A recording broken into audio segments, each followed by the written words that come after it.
नमस्कार दोस्तों, आप सभी का स्वागत है इस वीडियो में। और इस वीडियो में हम लोग देखने वाले हैं 9 अक्टूबर को थर्ड शिफ्ट में पूछे गए जो एसएससी एमटीएस के क्वेश्चंस हैं उनका एनालिसिस करने वाले हैं और बृहद एनालिसिस करने वाले हैं हम इसमें। तो चलिए देर न करते हुए हम लोग वीडियो को शुरू करते हैं। साथ ही यदि आप चैनल पर नए हैं तो चैनल को सब्सक्राइब कर दीजिए और बेल आइकन को प्रेस कर दीजिए ताकि आपको आने वाली वीडियो का नोटिफिकेशन मिलता रहे। साथ ही यदि आप इस वीडियो का पीडीएफ चाहते हैं, इस कंटेंट का पीडीएफ चाहते हैं तो आप हमारे टेलीग्राम जो ग्रुप है उसमें ज्वाइन हो जाइए, जो कि आपको जिसका लिंक आपको डिस्क्रिप्शन बॉक्स में मिल जाएगा। तो चलिए हम वीडियो को शुरू करते हैं। पहला क्वेश्चन पूछा गया था कि when was the national digital communication policy release, यानी कि राष्ट्रीय डिजिटल संचार नीति कब आई थी। तो यह 2018 में आया था और यह दूरसंचार विभाग द्वारा लॉन्च किया गया था। आगे कुछ राष्ट्रीय शिक्षा नीतियाँ देख लेते हैं हम। तो राष्ट्रीय शिक्षा नीति से जुड़ी कुछ बातें देख लेते हैं। तो पहली जो राष्ट्रीय शिक्षा नीति आई थी वो 1968 में डीएस कोठारी की अध्यक्षता में बनी थी। उसके बाद दूसरी राष्ट्रीय शिक्षा नीति बनी वो आपका 1986 में बनी थी, जिसमें भारतीय महिलाएं अनुसूचित जाति और अदर समुदायों के शिक्षा पर जोर दिया गया था। तीसरी जो राष्ट्रीय शिक्षा नीति बनी, जो कि आपका 29 जुलाई 2020 को प्रधानमंत्री नरेंद्र मोदी के द्वारा घोषित किया गया था, जिसमें जो स्कूली ढांचा है, यानी कि वर्तमान जो स्कूली ढांचा था उसमें बदलाव करके 5, 3, 3 और 4 के करिकुलम में लागू करने का प्रस्ताव रखा गया था और उसे लागू किया गया था। भारत में अब तक 3 राष्ट्रीय स्वास्थ्य नीतियां बनाई जा चुकी हैं, यानी कि अगर स्वास्थ्य नीति देखा जाए तो भारत में अब तक 3 स्वास्थ्य नीतियां बनाई जा चुकी हैं, जिसमें से पहला जो आपका स्वास्थ्य नीति है वो 1983 में आया था, दूसरा आपका 2002 में आया था और तीसरा आपका 2017 में आया था। 2017 की जो राष्ट्रीय स्वास्थ्य नीतियां हैं उसकी कुछ हम प्रमुख बातें देख लेते हैं। इसमें पहला क्या रखा गया था कि सार्वजनिक स्वास्थ्य व्यय को सकल घरेलू उत्पाद का 2.5% तक बढ़ाना था, प्राथमिक स्वास्थ्य देखभाल को मजबूत करना था, संक्रामक रोगों का उन्मूलन करना था और गैर संचारी रोग का पर नियंत्रण स्थापित करना था, मातृ एवं शिशु स्वास्थ्य में सुधार करना था, दवाओं और चिकित्सा उपकरणों तक पहुंच में सुधार करना था और स्वास्थ्य सेवाओं में स्वास्थ्य बीमा का विस्तार करना था। ये आपके 2017 राष्ट्रीय स्वास्थ्य नीति की कुछ प्रमुख बातें थीं। आगे हम कुछ योजनाएं देख लेते हैं, जो योजनाएं बार बार एग्जाम में पूछे जाते हैं। तो जन धन योजना जो लॉन्च हुआ था 28 अगस्त 2014 के द्वारा प्रधानमंत्री द्वारा। कौशल भारत मिशन जो है वो आपका लॉन्च किया गया था 15 जुलाई 2015 को। मिशन स्वच्छ भारत का जो योजना है ये लॉन्च किया गया था 2 अक्टूबर 2014 को। सांसद आदर्श ग्राम योजना जो है ये 11 अक्टूबर 2014 को लॉन्च किया गया था। सत्यमेव जयते ये आपका 16 अक्टूबर 2014 को लॉन्च किया गया था। बेटी बचाओ बेटी पढ़ाओ ये आपका 22 जनवरी 2015 को लॉन्च किया गया था। चलिए अगला क्वेश्चन पूछा गया था कि transport and communication in cell take place through, यानी कि कोशिका में परिवहन और संचार जो होता है किसके माध्यम से होता है। तो ये कोशिका झिल्ली के माध्यम से होता है। कोशिका के बारे में हम कुछ बातें जान लेते हैं। तो कोशिका जो होती है कोशिका का मुख्यतः 3 प्रमुख भाग होता है। कोशिका झिल्ली होती है, साइटोप्लाज्म ऑर्गेनल होता है और न्यूक्लियस होता है। न्यूक्लियस एक कोशिका के भीतर झिल्ली से घिरा अंग होता है जिसमें गुणसूत्र होते हैं। और जो प्रोकैरियोटिक कोशिकाएं होती हैं उसमें केंद्रक में झिल्ली नहीं होता, यानी केंद्रक के चारों तरफ झिल्ली नहीं बना होता है। लाइसोसोम जो होता है जिसे हम आत्मघाती थैली भी कहते हैं, यानी कि जिसे हम कोशिकाओं का कब्रगाह भी कहते हैं, पाचन में सहायक करता है और मृत कोशिकाओं का निष्कासन करता है। गोल्जी का जो एंडोप्लाज्मिक रेटिकुलम होता है, इससे क्या होता है, प्रोटीन उत्पादकों को यह हस्तांतरित करता है। आगे हम देख लेते हैं। अगला क्वेश्चन पूछा गया था कि एज पर न्यूलैंड्स अष्टक which of the following has the same properties as nitrogen, यानी कि न्यूलैंड्स के अष्टक के अनुसार, यानी कि जो आवर्त सारणी न्यूलैंड्स के द्वारा दिया गया था उसके अष्टक नियम के अनुसार निम्नलिखित में से किस में नाइट्रोजन के समान गुण होते हैं। तो उसमें फास्फोरस में होता है। चूँकि उनका नियम क्या था, तो न्यूलैंड्स अष्टक का नियम जो था वो था कि जब तत्वों को उनके परमाणु भार के बढ़ते क्रम में व्यवस्थित किया जाता है तो 8वें तत्व के गुण पहले तत्व के गुण से मिलते हैं, यानी पुनरावृत्ति होते हैं। तो इसी के आधार पर नाइट्रोजन का गुण किससे मिल रहा था, फास्फोरस से मिल रहा था। यह पाया गया कि अष्टक का जो नियम था केवल कैल्शियम तक ही लागू हो पाया, उसके बाद वह 8वां जो तत्व था उसमें पहले तत्व का समान गुण नहीं मिलता था, इसलिए यह जो आपका आवर्त सारणी था वो फेल हो गया। और नया जो आवर्त सारणी आया वो आपका आधुनिक आवर्त सारणी आई, जिसको हेनरी मोसले ने बनाया, जिसमें 118 तत्व थे, 18 समूह था और 7 आवर्त सारणी थे, जिसमें प्रथम तत्व जो था हाइड्रोजन था और अंतिम ऑक्सीजन था, और यह परमाणु संख्या के आधार पर बनाया गया था। अगर आपसे पूछा जाए कि आवर्त सारणी के जनक किसे कहा जाता है, तो इसे आवर्त दिमित्र मेंडलीफ को कहा जाता है। इन्होंने पहली आवर्त सारणी बनाई थी 1869 में।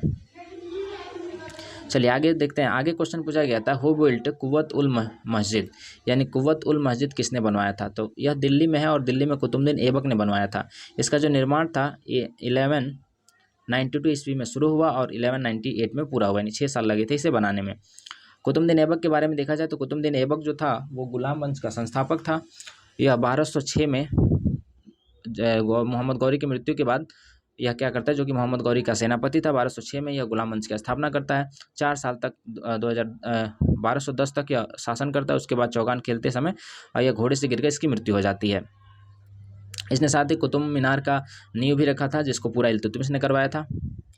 चलिए आगे देखते हैं अगला क्वेश्चन है कि where is national waterway 4 from and to, यानी राष्ट्रीय राजमार्ग जो है 4 कहाँ से कहाँ तक है? तो राष्ट्रीय जलमार्ग है ये। राष्ट्रीय जलमार्ग जो है भारत के तेलंगाना, आंध्र प्रदेश, तमिलनाडु और पुडुचेरी राज्यों को जोड़ता है। यह कृष्णा और गोदावरी नदियों को जोड़ता है। इसकी लंबाई जो है टोटल वह 1095 किलोमीटर है। भारत में अगर देखा जाए तो कुल 111 जलमार्ग हैं, जिसमें जिनकी कुल लंबाई अगर पूछी जाए तो वो आपका 20,186 किलोमीटर है। प्रमुख जो राष्ट्रीय जलमार्ग हैं वो है आपका राष्ट्रीय जलमार्ग 1, जो कि यह गंगा भागीरथी हुगली नदी प्रणाली पर बनी हुई है और इसे हल्दिया से इलाहाबाद के नाम से भी जाना जाता है और यह सबसे लंबी जलमार्ग है। इसकी टोटल लंबाई 1620 किलोमीटर है। यह भारत की सबसे लंबी जलमार्ग है और इस जलमार्ग पर बसे हुए जो प्रमुख शहर हैं वो आपका इलाहाबाद है, वाराणसी है, मुगलसराय है, बक्सर है, बारा है, पटना है, मोकमा है, बाढ़ा है, मुंगेर है, भागलपुर है, फरक्का है, कोलकाता है और हल्दिया शामिल है। दूसरा राष्ट्रीय जलमार्ग अगर देखा जाए तो ये आपका ब्रह्मपुत्रा नदी पर बना हुआ है और इसे धुबरी से सादिया के नाम से भी जाना जाता है और इसकी टोटल लंबाई 891 किलोमीटर है। राष्ट्रीय जलमार्ग 3 अगर देखा जाए तो ये वेस्ट कोस्ट नहर कोट्टमपुरम, कोल्लम, चंपा, कारा और उद्योग मंडल नहर से मिलकर बना है। चलिए आगे देखते हैं अगला क्वेश्चन है फास्टर देन लाइटिंग किसकी आत्मकथा है, यानी कि faster than lighting is the biography of, तो ये उसेन बोल्ट की है। किसकी है? उसेन बोल्ट की। इसमें अदर हम देख लेते हैं कुछ लोगों का, जैसे क्रिकेट डिलाइटफुल, यह किसकी आत्मकथा है? तो ये आपका मुश्ताक अली की है।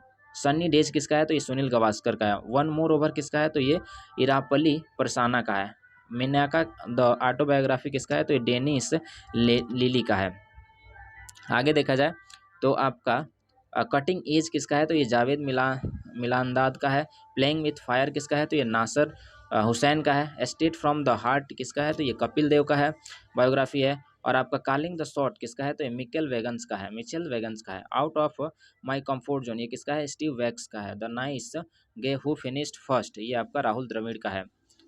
आगे 281 एंड बियॉन्ड ये किसका है? तो ये VVS लक्ष्मण का ऑटोबायोग्राफी है।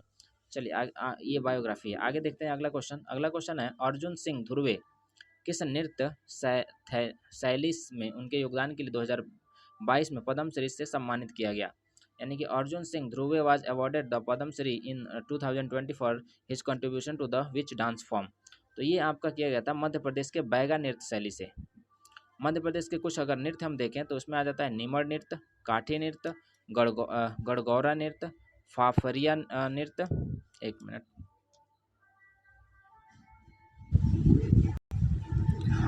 इसमें देख लेते हैं प्रमुख मध्य प्रदेश के जो नृत्य हैं वो कौन कौन से हैं। तो निमर है, काठी है, गड़गौरा है, फाफरिया है, मदाल्या है, आधा खाड़ा है और घसिया नृत्य है। चलिए आगे देखते हैं। अगला क्वेश्चन पूछा गया था कि Gudi Padwa is major festival of which state, यानी कि गुड़ी पड़वा जो है किस राज्य का एक प्रमुख फेस्टिवल है। तो ये महाराष्ट्र का एक प्रमुख फेस्टिवल है। हिंदू नव वर्ष त्यौहार, यह जो है हिंदू नव वर्ष त्यौहार है, यानी कि नव वर्ष जो त्यौहार मनाया जाता है वो अलग अलग राज्य में अलग अलग नाम से मनाया जाता है। तो यहाँ पे गुड़ी पड़वा के नाम से जाना जाता है महाराष्ट्र में। जो आंध्र प्रदेश और तेलंगाना में उगादी के नाम से जाना जाता है। यही जो नव वर्ष का त्यौहार होता है वो आंध्र प्रदेश और तेलंगाना में उगादी के रूप में जाना जाता है। आगे देखिए, आगे उड़ीसा के कुछ प्रमुख हम लोक नृत्य और उसके त्यौहार अगर देखें तो इसमें आपका जाता है गोटू पुआला नृत्य यहाँ पे होता है उड़ीसा में, गोवा नृत्य होता है, कोंकण नृत्य होता है, नृत्य उत्सव होता है, राजो पर्व यहाँ मनाया जाता है, पड़ाका नृत्य होता है। इसके बाद भगवान जगन्नाथ यात्रा होती है, धनु यात्रा त्यौहार मनाया जाता है, मयूर भज छाव है, रानाप्पा नृत्य कला है, घुमन लोक नृत्य है, घुरमा लोक नृत्य है, दोस्तिकिया लोक कला है यहाँ पे, और भित्ति चित्रकला उड़ीसा से जुड़ा हुआ है। तमिलनाडु का अगर हम त्यौहार देखें तो कौन कौन सा हो जाएगा, तो तमिलनाडु के प्रमुख जो त्यौहार हैं वो आपका पोंगल त्यौहार हो जाएगा, नाट्यकंजलि नृत्य महोत्सव हो जाएगा, और कार्तिकई दीपम हो जाएगा। असम का अगर हम त्यौहार देखें तो बिहू हो जाएगा, जिसे बोहांग बिहू वैशाख के अप्रैल के मध्य में मनाया जाता है, माघ बिहू जो जनवरी के मध्य में मनाया जाता है, और कटी बिहू जो कि कार्तिक के अक्टूबर के माह मध्य में मनाया जाता है। और आपका देहिंग पटकाई महोत्सव, अम्बुबाची मेला, अली लिंगाक, ये सब आपके असम के प्रमुख त्यौहार हैं। चलिए आगे देखते हैं अगला क्वेश्चन। अगला क्वेश्चन पूछा गया था कि who founded the home rule league in Madras, यानी मद्रास में होम रूल लीग की स्थापना किसने की थी। तो मद्रास में होम रूल लीग की स्थापना सितंबर 1916 में एनी बेसेंट ने किया था। होम रूल लीग की स्थापना जो है आपका अप्रैल 1916 में बाल गंगाधर तिलक ने पुणे में किया था। चलिए आगे देखते हैं अगला क्वेश्चन। अगला क्वेश्चन पूछा गया था कि during the Mahajanapada period one who was bhaga tax levied, यानी कि महाजनपद काल में बाघा जो टैक्स था वो किस पे लगाया जाता था, किससे लिया जाता, तो यह किसानों के उपज पर लगाया जाता है, और यह टोटल उपज का 1/6 था, यानी कि छठा हिस्सा लिया जाता था। महाजनपद से उसकी राजधानी पूछी जाती है एसएससी के द्वारा, तो देख लीजिए अंग की जो राजधानी थी वो चंपा था, मगध का राजगृह था, काशी का वाराणसी था, और आपका वत्स का कौशाम्बी था, कौशल का श्रावस्ती था, सुरसेन का मथुरा था, पंचाल का अहिच्छत्र और कातिपल्य था, कुरु का इंद्रप्रस्थ था, मत्स्य का विराटनगर था, चेदी का सोथीवटी था, अवंती का उज्जैनी या महिष्मती था, गंधार का तक्षशिला था, कंबोज का पूंछ था, अस्मक का पोटाली और पोदाना था, मल्ल का कुशीनगर था, वज्जी का वैशाली था। अंगुत्तर निकाय जो कि आपका बौद्ध धर्म का एक ग्रंथ है, जिसमें आपको क्या मिलता है, 16 महाजनपद के बारे में, उनके साम्राज्य के बारे में उल्लेख मिलता है। चलिए आगे देख लेते हैं अगला क्वेश्चन। अगला क्वेश्चन पूछा गया था कि Indrasen Reddy is the governor of which state, यानी इंद्रसेन रेड्डी जो है किस राज्य के गवर्नर हैं, राज्यपाल हैं, तो ये त्रिपुरा के हैं। अगला क्वेश्चन था कि which fundamental rights can protect the language and culture of minorities, कौन सा मौलिक अधिकार अल्पसंख्यकों की भाषा और संस्कृति को संरक्षित करता है, तो ये आपका अनुच्छेद 29 और 30 है। हम लोग फंडामेंटल राइट्स देख लेते हैं कौन किस किस आर्टिकल में है। देखिए समानता का जो अधिकार है वो अनुच्छेद 14 से 18 तक है, स्वतंत्रता का अधिकार अनुच्छेद 19 से 22 तक है, शोषण के विरुद्ध अधिकार अनुच्छेद आपका 23 और 24 में है, धार्मिक स्वतंत्रता का अधिकार आपका अनुच्छेद 25 से 28 तक है, और सांस्कृतिक और शिक्षा संबंधित अधिकार जो है आपके 29 से 30 तक है, और 31 जो आपका संपत्ति का अधिकार कभी हुआ करता था उसे हटा दिया गया है। उसके बाद छठा नंबर जो है वो आपका है संवैधानिक उपचारों का अधिकार, जो कि आपका अनुच्छेद 32 में है, जिसे भीमराव अम्बेडकर ने संविधान की आत्मा कही थी, और इसी अनुच्छेद के तहत जो सुप्रीम कोर्ट है वो रीट जारी करता है। चलिए आगे देखते हैं अगला क्वेश्चन। अगला क्वेश्चन है who lead the Mughal army in battle of Haldi Ghati, तो हल्दी घाटी के युद्ध में मुगल सेना का नेतृत्व किसने किया था, तो ये मान सिंह ने किया था। और यह युद्ध जो था वो 18 जून 1576 को लड़ा गया था, और यह मेवाड़ के राजा महाराणा प्रताप और मुगल सम्राट अकबर की सेनाओं के बीच लड़ा गया था, जिसका नेतृत्व किसने किया था, मान सिंह ने किया था। चलिए आगे देखते हैं। अगला क्वेश्चन है कि in which 5 year plans the target was set to reduce poverty rate by 5%, किस पंचवर्षीय योजना में गरीबी दर 5% की कमी लाने का लक्ष्य रखा गया था, तो ये 10वीं पंचवर्षीय योजना थी, जो आपका 2002 से 2007 के तहत साल 2007 तक गरीबी दर में 5% की कमी लाने का लक्ष्य रखा गया था। 5वीं पंचवर्षीय योजना जो है आपका वह 1974 से लेकर 1978 में थी, जिसमें पहली बार गरीबी उन्मूलन का उद्देश्य रखा गया था। चलिए आगे देखते हैं अगला क्वेश्चन। अगला क्वेश्चन है कि who is the deputy chairman of Rajya Sabha, यानी राज्यसभा का उपसभापति कौन है, तो इस समय हरिवंश नारायण सिंह है, और राज्यसभा का अगर सभापति पूछा जाए तो वो जगदीप धनखड़ है, जो कि उपराष्ट्रपति भी हैं। अगला क्वेश्चन पूछा गया था कि इसमें से गलत कौन सा मैचिंग, यानी कि विच फाइंड रॉन्ग मैचिंग, तो आपका बादाम पहाड़ खदानें जो है वो आपका उड़ीसा में है, ये सही मैचिंग है। बैलाडीहा और लॉ एस खदान जो है ये आपका छत्तीसगढ़ में है, ये भी आपका सही मैचिंग है। कुंदेर मुख्य खदान जो है ये आपका कर्नाटक में है, ये भी सही है। रत्नागिरी की जो खदानें हैं वो मध्य प्रदेश में नहीं है, ये आपका गलत मैचिंग है, क्योंकि रत्नागिरी की जो खदानें हैं वो महाराष्ट्र राज्य में है। चलिए आगे देखते हैं। अगला क्वेश्चन पूछा गया था कि कृष्ण राव शंकर पंडित बिलोंग टू विच घराना, यानी किस घराना से ये क्या करते हैं, बिलोंग करते हैं, तो कृष्ण शंकर पंडित जो है किस घराने से संबंधित है, तो ये ग्वालियर घराने से संबंधित है, जिसके संस्थापक अगर पूछा जाए तो ग्वालियर घराने के संस्थापक कौन है, तो हस्सू खान और हड्डू खान और नत्थू खान है। प्रमुख अगर कलाकार देखा जाए ग्वालियर घराने का तो उसमें ओंकार ठाकुर है, विनायक राव है, पटवर्धन है, नारायण राव व्यास है, विष्णु दिगोकर है, दिवाकर पुलस्कर है, ईटीसी लोग हैं। म्यावती घराने का अगर संस्थापक देखा जाए तो ये आपके गग्गे नज़ीर खान है। प्रसिद्ध रामपुर घराने का संस्थापक उस्ताद इनायत खान है। म्यावती घराने का संस्थापक अगर आपसे पूछा जाए तो इंदौर के उस्ताद आपका गग्गे नज़ीर खान है और उस्ताद वाहिद खान ने की थी। संबंधित अगर कलाकार देखा जाए तो इसमें पंडित जसराम है जो कि म्यावती घराने से संबंधित है, मोती राम है, मणि राम है, संजीव अभ्यंकर है, ये सभी आपके म्यावती घराने से संबंधित है। किराना घराने के संस्थापक आपका अब्दुल करीम खान और अब्दुल वाहिद खान है। इस घराने के अगर प्रमुख कलाकार देखा जाए तो पंडित भीमसेन जोशी हैं, गंगूबाई हंगल है, सवाई गंधर्व है, सुरेश बाबू माने हैं, प्रभा आत्रे हैं और मणिका वर्मा किराने घराने से के प्रमुख कलाकार हैं। अगला क्वेश्चन है आपका आगरा घराने के संस्थापक। तो आगरा घराने के जो संस्थापक है वो हाजी सुजान खान है और इसके अन्य कलाकार अगर देखा जाए तो उसमें उस्ताद फैयाज जान है, हाजी सुजान खान है और उस्ताद घरचे खुदा बख्श, लताफ़ हुसैन खां, दिनकर काकीनी, ये सभी इसके प्रमुख कलाकार हैं, यानी आगरा घराने के प्रमुख कलाकार हैं। बनारस घराने का संस्थापक अगर पूछा जाए तो वो आपके पंडित राम सहाय है। प्रमुख कलाकार अगर बनारस घराने से पूछा जाए तो वो आपका शंभू सुमीर है, गोपाल मिश्रा है, हनुमान प्रसाद मिश्र है, नारायण विनायक है और पंडित रविशंकर है। रामपुर घराने का अगर संस्थापक आपसे पूछा जाए तो उसमें आपका उस्ताद इनायत खान है। अन्य कलाकार में अगर देखा जाए तो गुलाम मुस्तफ़ा खान है, उस्ताद निसार खान है और उस्ताद राशिद खान है। पटियाला घराना अगर आपसे पूछा जाए कि पटियाला घराना के संस्थापक कौन है तो ये आपके फ़तेह अली खान और उस्ताद अली बख्श, बड़े गुलाम अली, अजाय चक्रवर्ती रजा। पटियाला घराने के जो संस्थापक हैं वो आपके हैं फ़तेह अली खान और उस्ताद अली बख्श। जबकि अगर हम इसमें देखें कि इसके प्रमुख कलाकार कौन कौन से हैं तो इसमें गुलाम अली खान है, अजया चक्रवर्ती हैं, रजा अली खान है और बेगम अख्तर है। चलिए आगे देखते हैं। अगला क्वेश्चन आपको पूछा गया था कि अगला क्वेश्चन है इंडियन एसोसिएशन की स्थापना कब और किसने की थी। When and who establish the Indian association. तो ये 1876 में बंगाल में सुरेंद्र नाथ द्वारा की गई थी।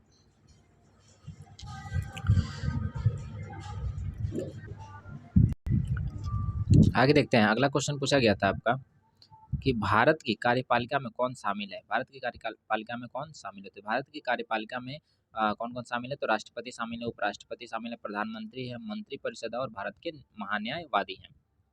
चलिए आगे देखते हैं। अगला क्वेश्चन पूछा गया था निम्नलिखित में से कौन खारे पानी की झील नहीं है। तो ऑप्शन था पुलिकट था, कोलेरू था, संभार था और चिल्का था। तो पुलिकट जो झील है ये खारे पानी की एक लैगून झील है। यह भारत के आंध्र प्रदेश और तमिलनाडु राज्य में स्थित है। अगला क्वेश्चन था इसमें अगला ऑप्शन था चिल्का। चिल्का जो है एशिया की सबसे बड़ी खारे पानी की झील है और दुनिया की दूसरी सबसे बड़ी तटीय झील है। तीसरा था संभार झील, भारत की सबसे बड़ी अंतर्देशीय खारे पानी की यह झील है और यह राजस्थान के जयपुर शहर में है। कोलेरू, चौथा ऑप्शन था कोलेरू झील, यह भारत की सबसे बड़ी ताजे पानी की झील है, बल्कि ये खारे पानी की झील नहीं है, तो यही हमारा सही आंसर होगा। झील है यह आंध्र प्रदेश के कृष्णा और पश्चिमी गोदावरी जिले में स्थित है।